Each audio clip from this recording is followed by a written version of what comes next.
And it's distinctly not normal, but it's become normalized. Oh, the president is just asleep. Yeah. It's not normal. And it really needs to be addressed. It's like we're all sort of lobsters in boiling water, right? It's this sort of the bar of what would cause people to say there's an issue has changed because we become sort of inured to it. Can you imagine the coverage if Joe Biden was pictured like this time and time again? I'm concerned when I watch the president, as you outlined, he's had multiple very visible ailments, and it's really not hard to see. He's one of the most photographed people ever to hold the office, maybe the most photographed person ever to hold the office of the presidency. He has these really obvious bruises on both hands that just will not go away. He's had really very severe swelling in his legs. And maybe most disturbingly to me, for the last several months, he has fallen asleep in the Oval Office and in other very public venues over and over and over again. Former Vice President Cheney's cardiologist went on TV and said what we all know to be true, that Trump is obviously deteriorating, that how poor his health is. He was alarmed about the fact that Trump is falling asleep at every meeting, that seems to fall asleep suddenly. I mean, here's the thing. Trump not just falls asleep at one meeting, he falls asleep at all the meetings. And he does it when people are speaking right next to him, right behind him, about matters that are evidently so important that they're holding the meeting in the Oval Office. If he's doing this in public, can you only imagine what's happening behind the scenes? I mean, do they hold any meetings with him whatsoever? What would be the point? Wouldn't he just sleep through the private meetings as well? I mean, who exactly is running this country? Do you believe, based on that the president is fit to command America's troops right now? When you say, is he fit to command? I mean, this is a person who clearly is having mental health challenges. I mean, you can see it every day when he sits there at that desk with, 20 people, 30 people around him talking to the press because he can't apparently stand at a podium for a long period of time. This is somebody who says inane things and, you can't figure out why he's doing it from one moment to the next. And then he likes to talk about the dementia tests that he's taken, like he passed a dementia test. We should all celebrate. He passed a dementia test. He thinks it's some sort of IQ test. It isn't an IQ test. And all I can say is he's not passing the dementia test that all of us have for a president. He's not speaking rationally or acting rationally. So, I mean, I didn't want him to be president because I never thought that he was capable of being commander in chief. And I think he's proving it. Of course, Republicans aren't willing to acknowledge what we all see. What we all see because Trump doesn't pretend that he cares. He doesn't pretend to stay awake. He doesn't pretend to stay attention to these crucial meetings.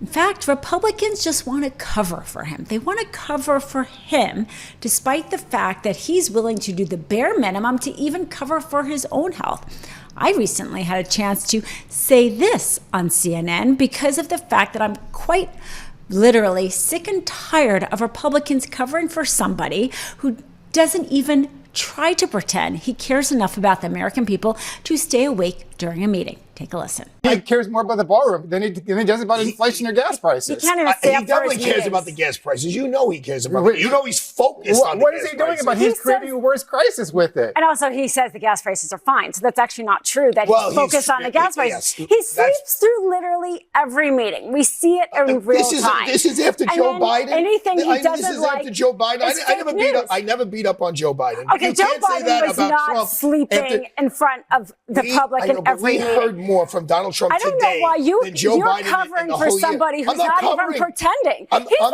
pretending to be awake in those meetings. Here's the thing. The fact is, it's not just Trump sleeping through meetings that make it obvious that he's really deteriorated. One, he can't walk very well or walk in a straight line. Also, he can't even talk about things in any real way. He mistakes words, places, people. Also, his jokes aren't as good anymore. I mean, think about his nickname for Ossoff, Pee Wee Herman. I mean, one thing about Trump used to be that he would come up with a devastating nickname.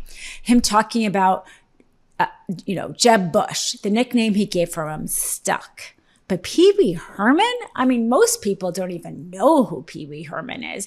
And the thing about Senator Ossoff is it's usually quite the opposite. People think he's quite handsome. They compare him to JFK.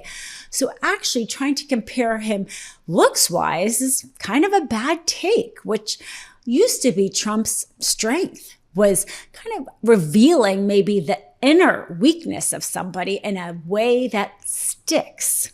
Now, Trump mentally and physically has deteriorated. Even his Truth Social post. When you go back to his Truth Social post in his first term, you usually had maybe 2 or 3 sentences that he said his thought and perhaps said it in a way that was a takedown. You may not have agreed with what he said, but it was a whole lot more effective than his Trump 2.0 Truth Social posts, which really are just ramblings of this old man. His health and mental acuity has deteriorated so badly that this is why Americans, only 33% approve of them, because there's nothing he says in any way that's convincing or make people feel as if he's competent. In fact, over 65% of Americans don't think he's capable of doing the job because he's not capable of doing the job. He doesn't try to pretend that he's capable of doing the job. He sits there and sleeps through every meeting and doesn't care if he gets names wrong and dates wrong and literal world countries wrong. The only people who seem to be pretending are the Republicans. Why they cover for somebody who doesn't even pretend to care about the American people, I will never understand. If you speak to doctors, and I speak to many doctors, they will tell you that they think he is most definitely suffering from chronic heart failure and dementia and maybe kidney disease. He's incontinent. He can't control his bowels, his urine. He's very, very ill. And I don't know that he's going to last till November to the elections that I believe he will try to prevent. I really do. And if you read Project 2025, nothing is out of the options for them. What they printed there was so harrowing, was so overwhelming that I thought, if people don't pay attention to this, shame on them. So Trump was just photographed with a little cheat sheet that talked about who he was seeing and the important points about them. That was exactly the kind of thing that Republicans would latch onto, would circulate and show that Joe Biden needed a cheat sheet, that it showed that he was not cognitively able to do the job, that he had dementia. David Pakman, of course, talking about the hypocrisy of that because it's crickets among Republicans. According to David Pakman, that's actually kind of a typical thing to have a cheat sheet. Makes sense. It's not really just the cheat sheet. It's everything else we see about the job. And of course, the hypocrisy and double standard for Republicans and Trump and MAGA is all over the place.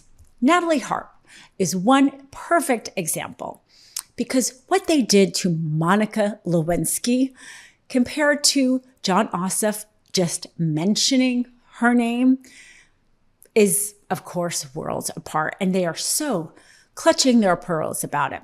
The fact is, if anybody put Natalie Harp into the public conversation, it was Trump when he chose her to come in the plane among his very senior other White House advisors. He signaled to the world her importance. And why can't we at least look into the person who he is saying to the world is so important? The fact that they were so outraged about Senator Ossoff comments just reveals how hypocritical they are and why, as Democrats, we cannot take our cues from them, but instead reveal and discuss things as they should be.